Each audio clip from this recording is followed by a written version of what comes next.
talking about Genya. I did kind of completely forget to talk about him.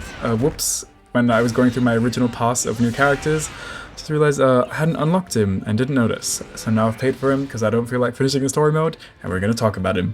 He is definitely a unique character, and I think there's a lot of controversy as to whether he's like bottom tier or decent or whatever, but I'll say he's definitely unique. He plays completely different to any other character in the game, and he's completely different properties to any character in the game. He's kind of a demon in that he always wants to be boosting. He doesn't, actually I don't know if he gains health back for it, but it makes him a completely different character. Whereas demons usually just boosting so that they can spam their abilities over and over again, he boosts to make his abilities actually good. So, very, very unique style of gameplay. And the way that he uses specials and stuff is not really the same as other characters. He doesn't really link special into special into special, even stuff like this, which Susumaru has something similar where she can just dash sideways, sideways, sideways, and keep doing it over and over again. He's very linear things that he can do in most situations. So he's very, very, very unique. Like this can only cancel into his neutral special. Neutral special can't cancel into anything, can't cancel into other specials, can't special into a dash cancel. It is very, very, very tight into what it can cancel into. Not even an ultimate, unfortunately. So, very, very unique guy. And then his guard skill is also a parry, which parry makes you automatically unique. He's a fun guy. So, let's not waste too much time. Go through the boring stuff quickly. This is his up target combo, aerial bounce target combo, and down target combo. His dive kick, and his heavy, and his throw. Now, his regular attack strings, nothing too amazing to write about them, but he does have some unique things on his uniques. So his throw, like we saw, it's actually surprisingly, like since it's just a grab, it doesn't look like it's long range, but reaching from around this distance is definitely above average range, and it does pretty good damage too, slightly above average. His heavy is a charge, like a running heavy, which I think is really important. I really like that because it's a lot easier to use and like cancel out of the way. If you realize you're wrong, you can even sidestep cancel where you can't do that while you're just holding it down in the spot, like a lot of other characters. And his dive kick is a multi-hitting one. It does start a red combo, unfortunately, so it's on its own. It's kind of really probably bad. And you can dash cancel it for free, which is, you know, a cool strength that him and Mitsuri and some other characters have. But the recovery does make it a really cool combo ender. So basically, it forms almost the only combo that you can do in his regular version that's worthwhile. So it only costs a little bit of gauge, and it at least does over 30% damage. It's rough for him to break the 3000 mark in his regular form. So this is basically his only worthwhile combo route that I have found. So that's cool. Love unique combo routes ending in throws and stuff like that. It doesn't work on its own though. So on its own, you probably just have to do stuff like this. Or actually, you can probably just do this for free off of a dive kick, which is kind of fun. And yeah, those are his normals. Pretty cool. Now let's get into his specials. So, neutral special. He fires gun. Now this is a full screen projectile, even though it's a shotgun. This is basically just a sniper. It's a bullet that goes full screen, and it'll hit the opponent. They don't travel particularly fast for bullets. They do have a decent amount of travel speed, and it is pretty easy for the opponent to walk out of the way of them. So they're not particularly oppressive projectiles. In the air, it also doesn't really become a zoning tool at all. It's more of a combo tool, or like a gotcha tool. It really doesn't reach far at all. But if it does connect with the opponent, it does lead to a free dash up. So it is an interesting way of trying to get some damage.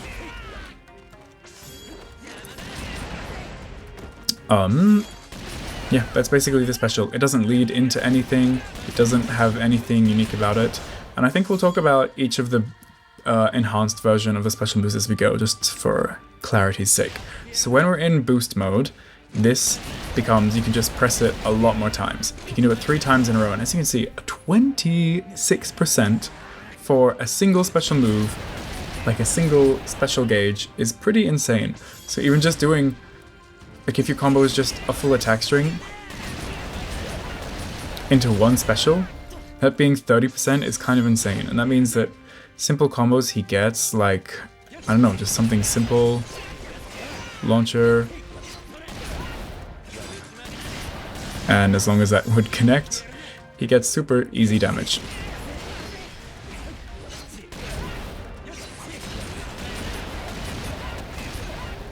like 40% from spending 2 specials in a very impromptu way, easy 40% because this special just does so much damage on its own.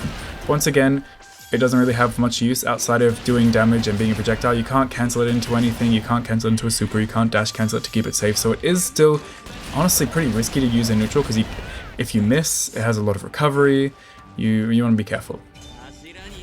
And I'm pretty sure in the air it works like the same even in boost mode.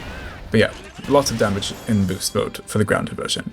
Now, Tilt Special is a bit like Susumaru's roll into a projectile, except kind of worse, maybe, unfortunately. It does have some unique traits that she doesn't, but basically, he rolls, fires a projectile. You can't do anything off of this, except for fire the neutral skill projectile and get a little bit of damage. You can't dash cancel it, unfortunately. You can't, actually you can cancel it into his parry if you need to do that, I suppose. But yeah, nothing inherently super strong about this. The thing that is a little bit unique about it is if you do happen to get near the opponent, you can just straight up combo from it. And that does mean he has like some interesting loops where if you roll towards the opponent, you can kind of just continue combo like this. I haven't found that to be particularly optimal though, in any situation.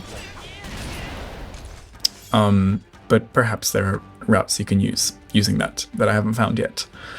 But yeah, a zoning tool, you can use it to like dodge out of the way of a projectile that's coming in, and then unfortunately the reward is never going to be high. Like on its own it does very little damage, and even cancelling it and spending 2 bars is not giving you amazing damage, and that's the max you can get in regular mode, so not super strong for zoning. And in the air it works the same way because he just dashes onto the ground. Now, when we go into boost mode, this becomes insanely stronger. So, the regular version, as you can see, it leads the opponent into a crumple state, does more damage, and is way better as a combo tool. So if I do something like this now, I can go for like a slightly charged armor attack, and my combos are just a lot more threatening using this. And I didn't even use my super damaging combo ender. Oops.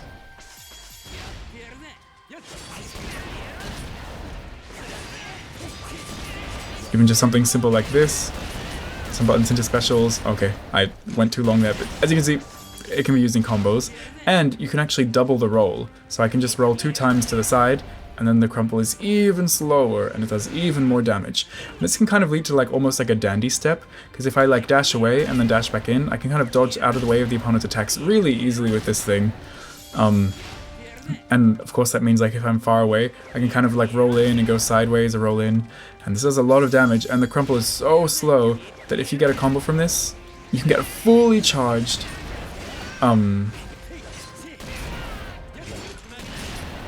thing and get, let's see what we can get from this. Fully charged heavy.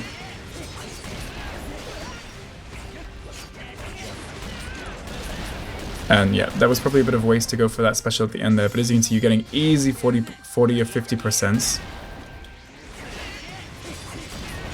Let's just do a regular target combo and see, whoops, how much damage that is. Yeah, 40% for spending no extra meter.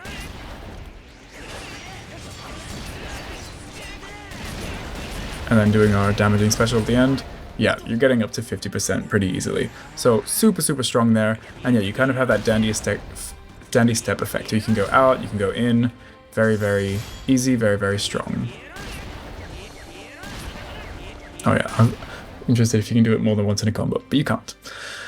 Very cool, and it acts the same in the air as it did previously. You just roll multiple times.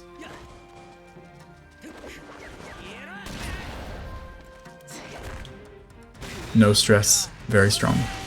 Now, his guard skill is a parry that unfortunately, unlike Muichiro, you can't just cancel it into something else, so it is a lot more committal. It has recovery. Yeah. I'm not sure how strong parries are in this game, especially when performing like a, this is so much easier, and it's frame 1, and like just is a lot easier to do. This is a lot more committal, you have to press it before it. See, if I did it like really late then, the parry doesn't start until like frame 5 or 10 or something, it's not instant. So you have to be like, know that your opponent's going to do something and kind of press it early. But if it does work, if I get him to do a water wheel, you do get a combo from it. So, kind of cool, but yeah, I'm not super sold on parries being extremely strong. Now, when you go into boost mode though, it just goes straight into the follow-up. So remember when we hit the parry, he did this kind of follow-up, now it just goes straight into the follow-up and it is an invincible move that leads into a free combo. So this is just becomes a very damaging way to easily extend your combos. You can do a few hits into this, get a free dash up, and I have no idea what is optimal, but even doing something simple like this is an easy 40% from 2 bars of a random combo, so you're not going to struggle to get damage when you're in your boost mode. And this is just an easy way of going into it without having to think too much, because it's just a launcher. We love launchers. And yeah, it also becomes a pretty decent reversal, I suppose. It is kind of slow though for a reversal, so I'd be a little bit careful about using it. Right, then that is all of his specials in regular and boost mode. And as you can see, he changes quite a lot. And it's kind of interesting that it's really reliant on boost, but he's definitely not a character I would surge with, basically ever, because his specials still don't really link into each other. I can't cancel special into special, I just like keep doing it. The only special I can link together is like this into this, or like this into the shot, but then they both end there, so you can't really do the classic surge thing. Like, all you get is just a bunch of meter, so yeah, definitely not worth it, just save to constantly keep boosting. So he's definitely going to be a weak character, unfortunately, at the start of the game, but as you know, as long as you have this one simple combo that I found that works somewhat well, you can hit the opponent a few times, and by the time you've hit them with this combo and they've hit you a few times, surely you have enough gauge to go boost, and then go crazy. Roll, hit them with some of this, and be a little bit more useful with your gauge so you're not just throwing out specials for no reason to waste meter. But he becomes a lot more fun and a lot more usable when he's in this mode, so make sure you're not doing... Basically, I would never do an ultimate with this character because you want to save it for boosts. But yeah, very unique way of playing the game, very unique character, that is Genya.